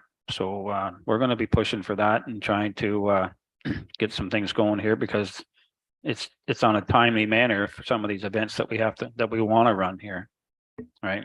So I think you're absolutely right. You mentioned council and how it's important they tie together and everything else. I suppose that's correct, but really that's can be the lifeblood of the community. Just getting people involved and having positive comments and thoughts and challenges, and I think there's a big opportunity for both of you, and I'm happy that you're doing it, because you got young blood and you're seeing things a little bit different, and I hope the committee is thinking the same thing. Have you appointed a chair yet, or that's coming up? Yeah. That was in the minutes. I Yeah. can't But remember I what it think said. we're a bit behind on minutes coming before council. But Yeah. it is Jen Keller Nelson. Oh, okay. We don't have the vice chair. And I was going to bring it up at the end of the meeting, but maybe I'll bring it up now. There's some interesting things coming forward on the agenda for next week's recreation meeting. So we will be talking about Canada Day there. And the focus, as I said earlier, is seniors, and we were all given homework to come back with ideas for Oh, good. for seniors. Mhm. And just going to throw out, not an extensive discussion, but say we're looking for some ideas on how Fenella might be better utilized to serve the community. And that they can be thinking of ideas to bring back, as well as Councillor Ainsworth has said, we've started thinking one step beyond the seniors meeting to the youth meeting that will be coming up at some point. And we feel that we'd like ourselves, at least one of us for each of the schools, but to go to the school councils and make the connection with the young families there. And hopefully there'll be someone else from the committee that goes with us. And just introduce and say, what are some ideas and things you would like to see us working with you on? So that is something we hope to discuss with them this spring, thinking ahead to fall programming. Okay. We're getting a little bit off topic, but thank you for bringing that up. Getting us ahead. I know. Minutes, agendas, I throw them all follow- together. I just We got want, another- yeah, just one one minute. quick question. When is the next meeting of the Next Monday evening. next Monday? And is that, can people pop in and watch it? It's a public meeting. You What can, do I mean via Zoom? We're in Centerton. Now, the last one was at the arena and we did have a Zoom meeting, but we hadn't publicized that there was a Zoom meeting, but I don't see why we couldn't. Can we look into that maybe? Yep, I'll look into that. But it is at the Centerton Community Center and our meetings will be moving around. So, That's good to hear. mhm. Any further discussions on these reports? We need a mover and a seconder because I don't think I asked for that, did I? Mover and a seconder, moved by Deputy Mayor Stover, seconded by Councillor Ainsworth. Further discussion? All in favor? Carried. Next, we have communications. We have a correspondence from the municipality of North Perth dated March 14th, 2023 regarding a resolution for school bus stop arm cameras. Mover and a seconder. Moved by Councillor Ainsworth and seconded by. I'll second it to get it on the floor. Seconded by Councillor O'Neill. Discussion. Councillor Ainsworth, you have the first opportunity. I'll pass to. Okay. I'm not sure exactly why this is before us would be my question. This is communications that the township has received. We have an opportunity to receive and file, or we can do some more with it. Is it a municipal responsibility for school buses? I'm just curious. I would say no, but the health of the public is probably a concern of people. But it's either you either want to do something with this or receive and file. It doesn't sound like you want to do too much with it, but Well, I think I'm it's assuming. through you, Mayor Logal, I would certainly support this because there's more and more people that don't think they need to stop for buses. And I mean, this is just a health and safety issue here that's being addressed. So I would be in support of this. Any further comments? Councillor Ainsworth? Through you, Mayor Lobo. It's, you know, when I read this, it's just made me think of the agricultural group. They're having the same issue. You know, no one wants to be patient for these vehicles that are slow and stopping and going and you know, unless we got OPP in every corner of the township, I don't know what else we could do. Okay. Any further comments? Yes. Through you, Mayor Lobo, When you take, are they taking a picture or, and then what happens? Is it being sent off to, for a ticket? I'm not sure how it's I sort would- of I set would- up, I would assume, and I don't or know the for sure, but driver maybe would look. I into would, this I would if it assume if there was a happened. picture taken, they would send it to the police. The police would have a record of that license plate and they would investigate. Yeah, I would be in favor of supporting this. Okay, Well, we have a motion on the floor, but that was to receive and file, so we're gonna have to amend the motion. Because that's what it says. So Mike, you want to rescind your motion or?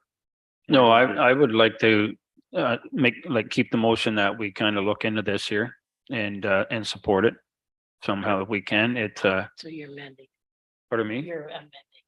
You're amending Yes. because it was, your first one was to receive. and just to file. receive and file, yeah. So yours- Could we get more, maybe more information on it and just, Yep. you know, we should know what our cost is gonna be, or, you know, who else is gonna help out? And Well, if we I could think in this- probably- I think in this day of electronics and the stuff that we have available, it's probably an easy do. I think we should reach out to our bus companies, because I know we have a couple in the township or certainly in the area, and see what their thoughts are and see if that would be worthwhile. And I was gonna say, to the police board, is this something that Yep. they would find useful? Yep, to the police board as well. I think that's a good idea. So you're asking us to refer to account staff us some time to get some more information? Yeah, Okay, and promote it here with the letter to Premier Ford. okay. Mary Catherine, are you okay with that? It was Deputy Mayor Stover. Oh, no, I was the one who seconded. seconded it. You're right. Yeah. Sure, yes, I am in support that I'm in, Further investigate? yeah, and All in favor? Motion's carried. Okay with staff?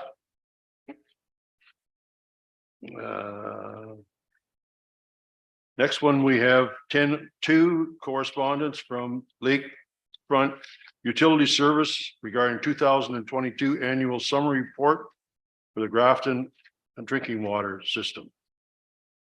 And it looks like we want to receive and place on the township website. And so, go ahead. Just for council's information, it's a requirement that the annual report be brought forward to council and that you pass a motion to receive it. And then we would place it on the website for the ratepayers to view it. So, Okay, so that you're aware of the requirement. thank you. So we need a mover and a seconder. Moved by Deputy Mayor Silver and seconded by Councillor O'Neill.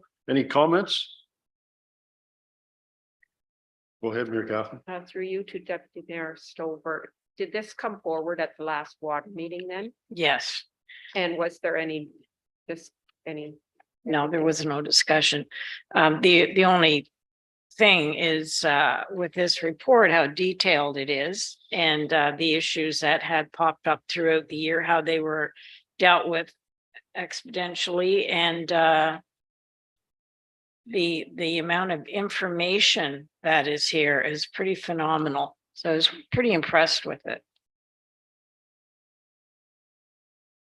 Thank you. Any other comments?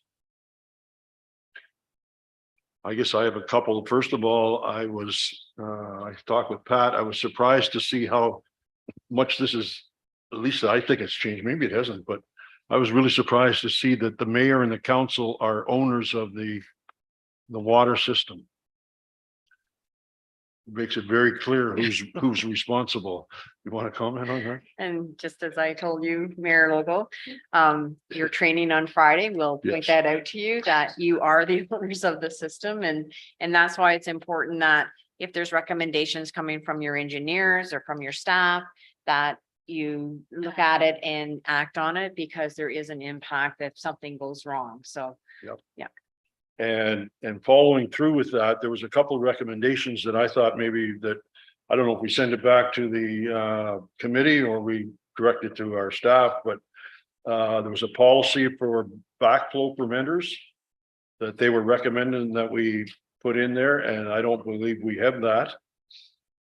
There was limited access to hydrants is another one that we need to have a bylaw or something in there that says, you know, unless you're the water board, pardon me, the water people, you should not be close to those hydrants because there's, or the fire department, because there's no need to be. Because a few years ago, there was some people that were hanging around pretty close and using some of the water. Water conservation. Probably, it does say we have addressed some of that by increasing the price, which should help to conserve water. And well, yeah, I had a question. I don't understand.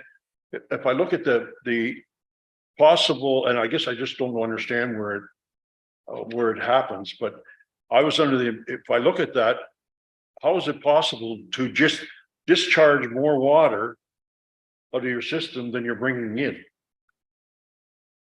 Does that make sense? Discharge more than you're bringing in. Yeah, Well, how so if can you you bring do in that? 100 gallons, way I read it, you're bringing in 100 gallons and you're shipping out 110. Is that possible?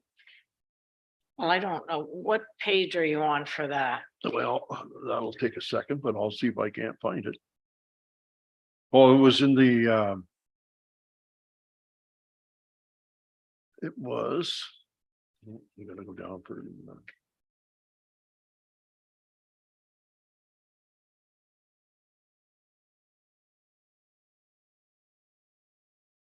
Oh, I gotta go way down for, what page would that be on? Any idea? Was it on around There it is. 80? I've got it. Almost have it. I found the right spot.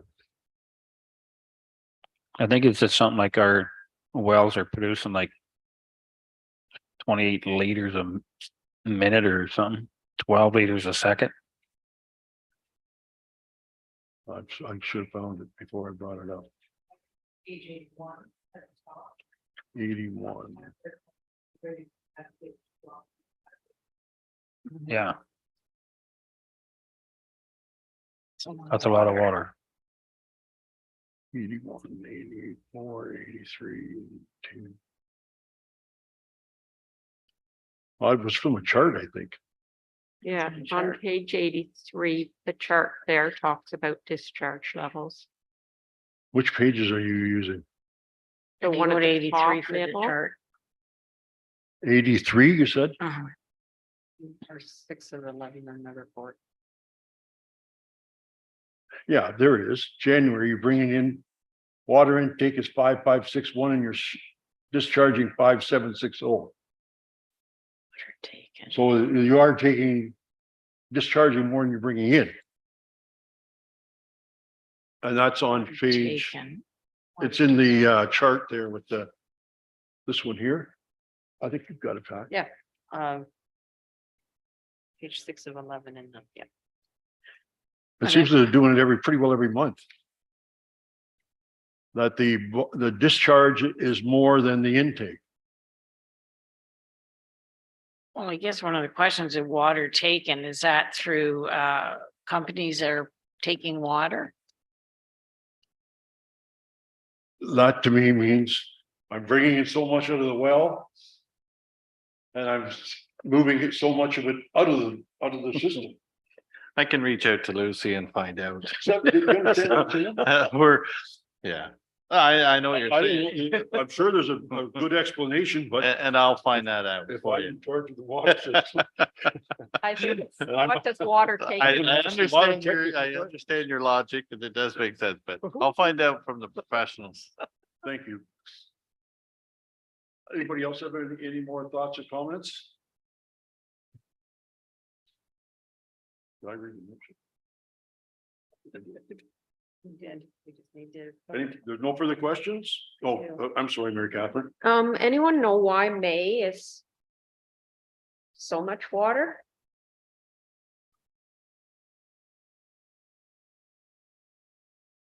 Pools. That's a good question. Oh, filling pools.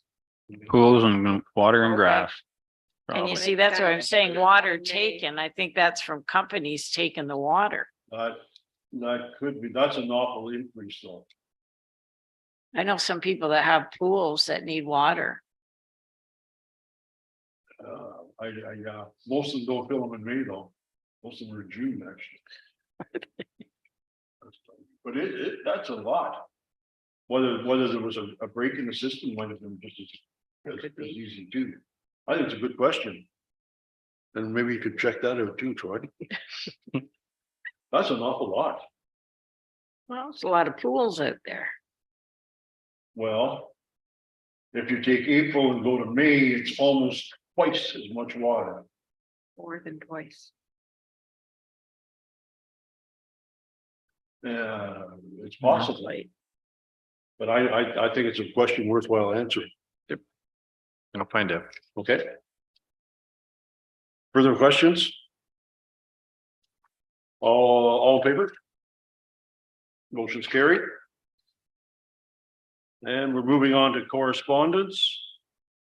10-3 Municipal Property Assessment Corporation dated February 2023 regarding In Touch newsletter. Also a report from Roma Communications dated February 28th, 2023 regarding news from Roma, and an AMO communication dated May 2nd, 2023 and March 9th, 2023 regarding the AMO watch file, and Alma Culdeman Public Library regarding poetry Zine to celebrate National Poetry Month in April. Do I get a mover and a seconder for those? Moved by Councillor O'Neill and seconded by Councillor Ainsworth. Are there any discussions with any of those? Councillor O'Neill? What's the farm tax incentive program? There was a webinar on March 9th, so we can make that one. It did sound interesting. I don't know.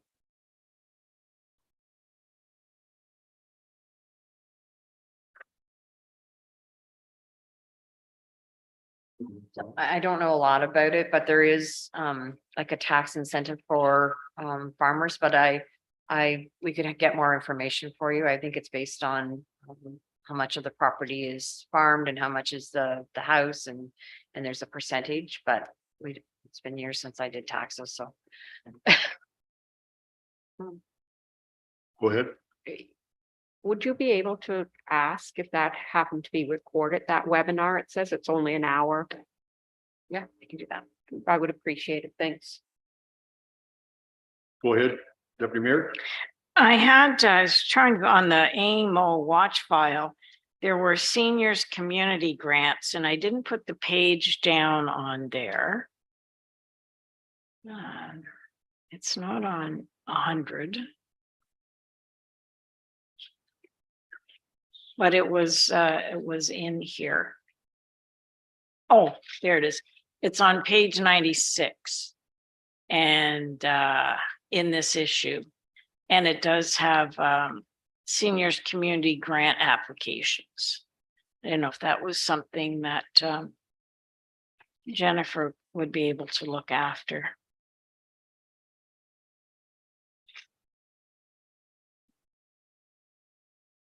On page 96. Yep. At the top. Yeah, the March 2nd, 2023, it is 1, 2, 3, 4, 5, 7 lines down.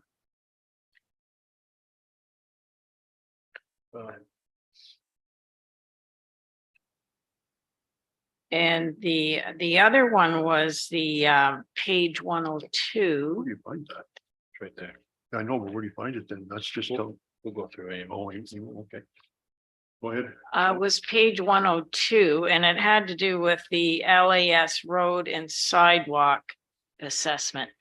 Mr. CAO, is that something we tap into? Because I know you talked about sidewalk assessments.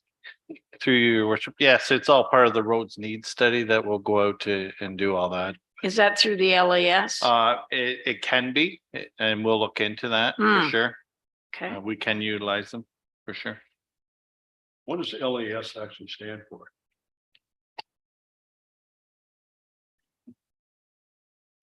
It's a service by It's AMO. through Yeah. AMO. And they recommend somebody to a specific I'll get it company, is here. that what it basically is? Yeah, so they do procurement.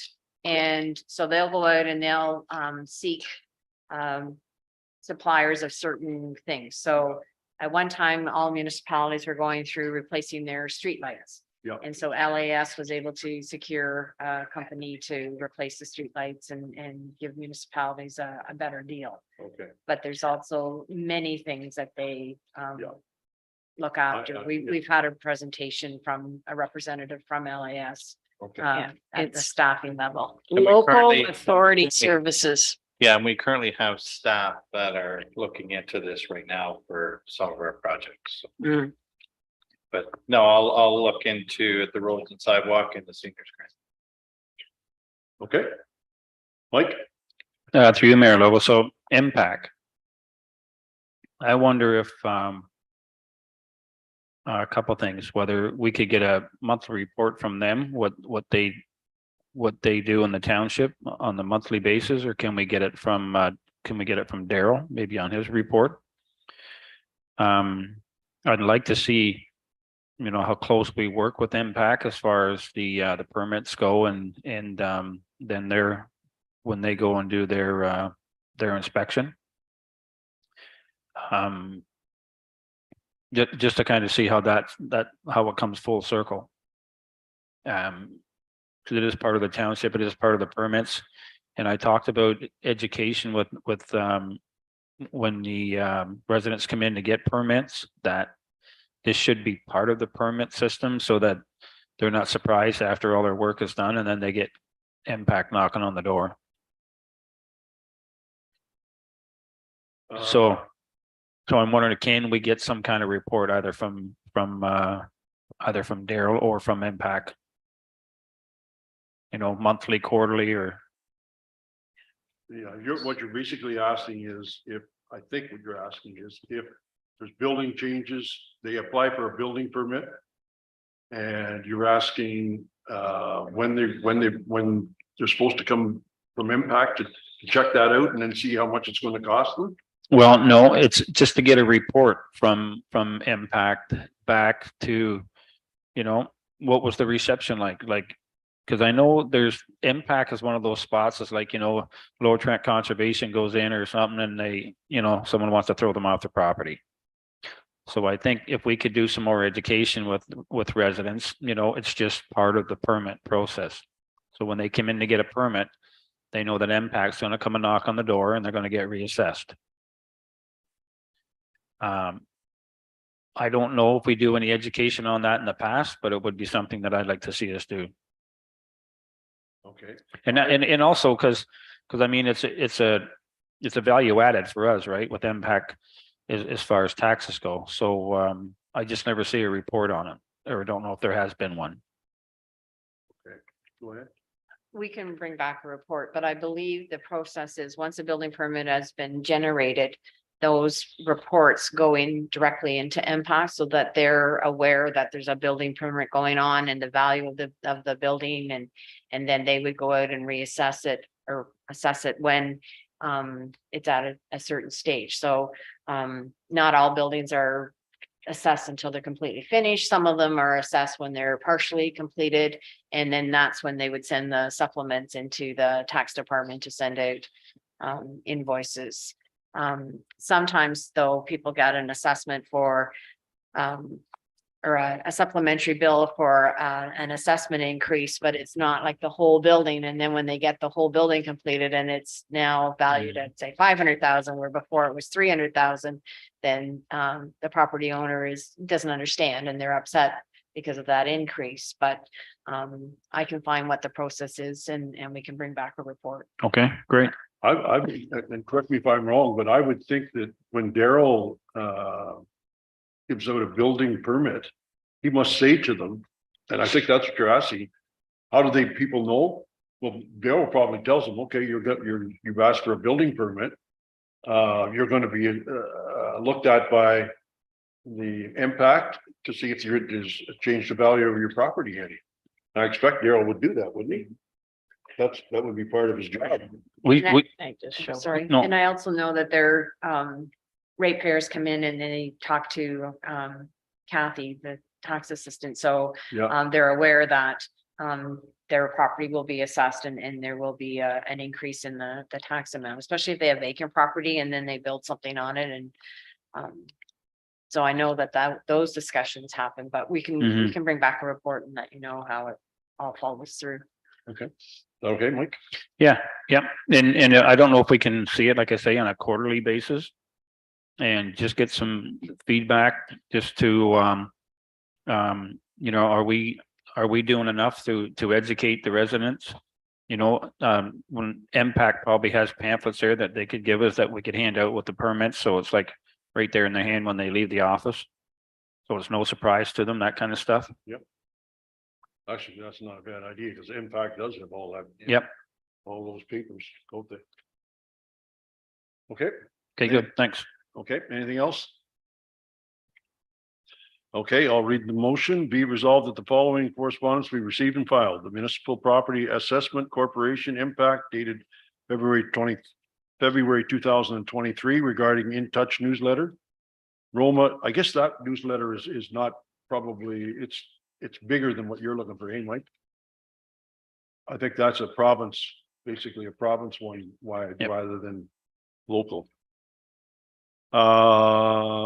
Roma Communications dated February 28th, 2023 regarding the news from Roma, and communications dated March 2nd, 2023 and March 9th, 2023 regarding an AMO watch file, and Alma Calderman Public Library regarding Poetry Zine to celebrate National Poetry Month in April.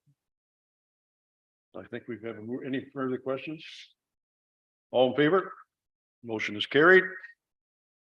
Bylaws 11.1, bylaw 26, 2023 being a bylaw to authorize the signing and execution of the agreement between the Corporation of the Township of Alma Calderman and the Corporation of the County of Northumberland regarding host fees for material recovery, January 1st, 2022 to December 31st, 2023. Be it resolved that bylaw 26, 2023 being a bylaw to authorize the signing and execution of an agreement between the Corporation of the Township of Alma Calderman and the Corporation of the County of Northumberland, host fees for material recovery facility, January 1st, 2022 to December 31st, 2023 be read and deemed to be passed the second day of March 2023.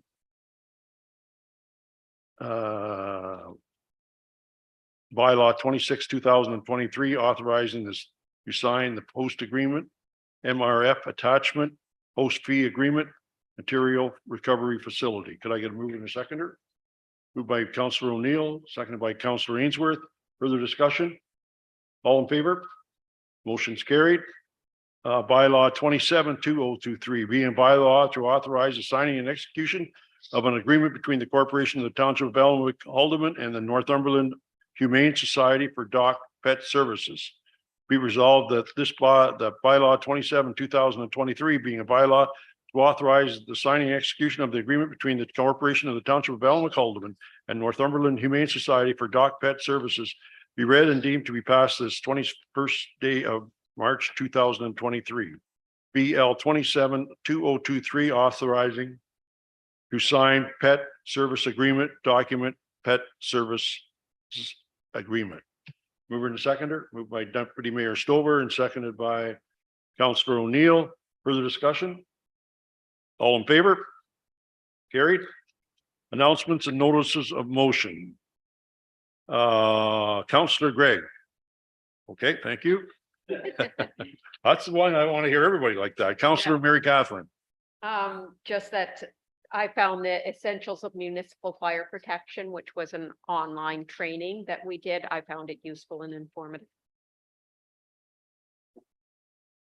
Thank you. Anything else? Good, thank you. Mayor John. Okay, we did have the OPP County meeting last Friday. Couple things that I found pretty interesting. They're short, about 6 to 8 duty patrol officers for Northumberland County. And they're their goal is to get them on there as quickly as possible. However, there are some challenges because the OPP are short about 400, I think it was 400 across the province. That's minimum. And there's not too many people applying. But the goal is to get them on. And basically that's the duty officers. And I think there's about 27. So being short 68 out of 27, that's quite a bit. The other officers that they have, and we did hear an awful lot about the different things. They have a drug specialist, a dog specialist, a special accident investigation officers that are doing all of those different type things. So, but when they're not doing those specific things, then they're on general duty. So good day. And the other thing about that is we got a real good presentation, best one I'd ever seen about how we're billed. And Pat has arranged to have the inspector come and make a presentation to council on that, and it's in May. And what was it? OPP and the cost breakdown. Oh, okay. Cost breakdown of how much residents of A&H are paying as compared to other police, or pardon me, jurisdictions. I found the fire service training pretty interesting as well. I think you were on it too, Joan. Yep. Yeah, it was good, really good. And I will have I was telling Troy, I'll have some questions that I got to take my notes apart and find out exactly what they were, but it was an awful lot of information. A lot of information. Just want to make sure it's recorded that De Jong family won the James Crossan Award, presented on behalf of the Northumberland Central Chamber of Commerce. And anybody that's looking for tickets, I assume there's some still left. I'm talking to the public now. Or to see that award being presented to the De Jongs, should contact the Central Chamber of Commerce. And there is, and I'm gonna have a hard time pronouncing this, but at the Legion next Thursday night, there's a presentation by a group that are looking at pharmaceutics. Is that how you pronounce that, Joan? It's a weed that, the big tall weed that has the big long feathers in it, I guess, almost type thing. And they grow 10 to 15 feet high. See them sometimes in the ditches. And they're a invasive species. And there's going to be a presentation at the Legion on next week. I think it's Thursday night. So if anybody's interested in that, you're welcome to attend. That's all I have. Deputy Mayor Stolberg. Just as well, I through you, Mayor Logal, what council members are going to be attending the chamber event on Friday night? My understanding is Councilor O'Neill, yourself, and myself. Okay, thank you. And as well, it was a lot of information for the essentials of municipal fire protection that was on this morning. The other thing I had a concerned citizen speaking to me about the parking on Aird Street North. And I'm not sure if it's ever come to council before. Maybe you would be able to know, Mr. CAO, have they ever looked at parking on one side of that street? I don't believe that area has been at council, but it's certainly something I can have staff look into and bring it back to council and with some options. Oh, good, because on Thursday night, this lady came to my door and I went up and seen the cars were parking on both sides. So, I mean, a fire truck could get down there, but there were people walking around with dogs and that sort of thing. And there wasn't a lot of room there. And then there is a transport or something, I think, parks there periodically on the weekend. So it's getting to be maybe something that we need to look at. Yeah, and we've done it in the past where we passed a bylaw, no parking and stuff. So we've done it before. We'll take a look. I didn't know budget wise, because that'd be a lot of signs. going up that street. Depends what the options are, depends what we do, but we'll investigate. And I think it was signs put on the east side of Baird. Okay. That was one thing.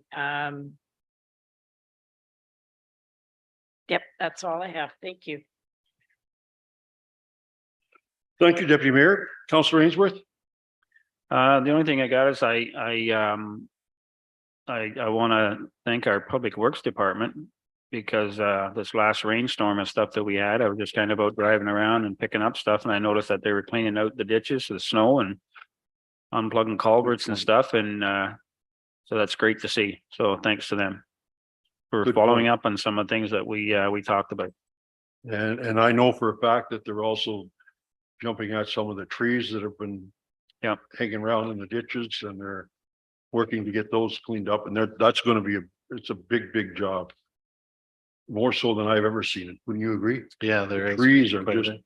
terrible. How it got blown over in the windstorms. So a question about that. So I got a couple trees in my road. Can I go clean those up? Where are they? Shelter Valley Road. No, not if they're on township property. Okay. No, you just put a request into Public Works and we'll put it on the list, just All right. for liability reasons. Yep. Mayor Logo, that what do you do with the wood that comes off the wood that the township is cutting down? A lot of times, we'll put it in a safe place off the road and by the next morning it disappears. Ah, all right. But just so I'll make this, no staff takes the wood. That used to be past practice. I stopped That's it what I in was asking. 2012. Because we have some staff that sell wood. So we stopped that right away. So we don't do that anymore. So we just leave it in a safe place and it magically It's gone. disappears. It's gone. And you know, that's probably a good thing. I think it's you know, because we probably got some residents that heat their house with wood and maybe because it's all they can afford. So if they can get some free wood, that's great. Yep. And we have, people stop by and, can they take it? And not right now, it's gonna be here. And so we don't deliver it or anything like that. I'm just trying to Just don't protect pick it Public up. Works because Yep. sometimes they get accused of stuff. And so they just leave it in a safe spot. And if it's there a couple of days later, we will come and get it and take it to our pit. Our township pit.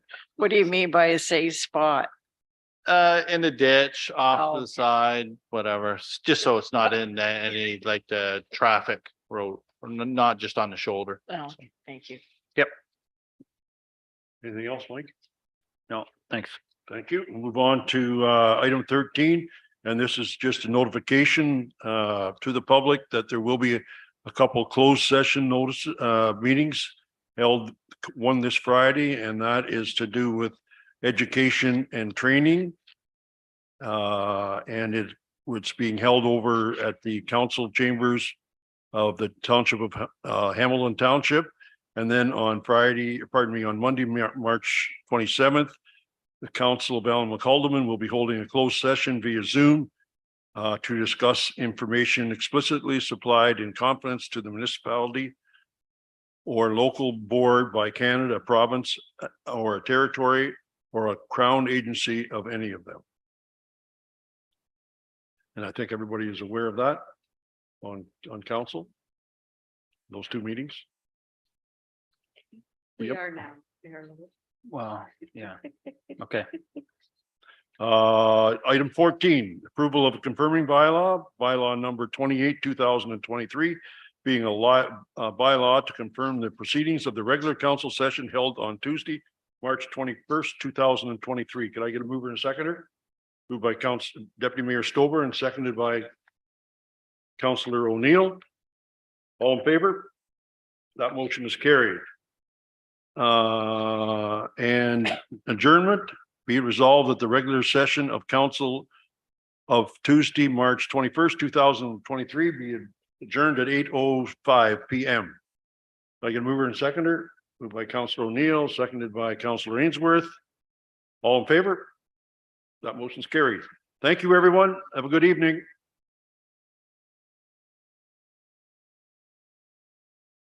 Holy mackerel, this is like our shortest meeting ever.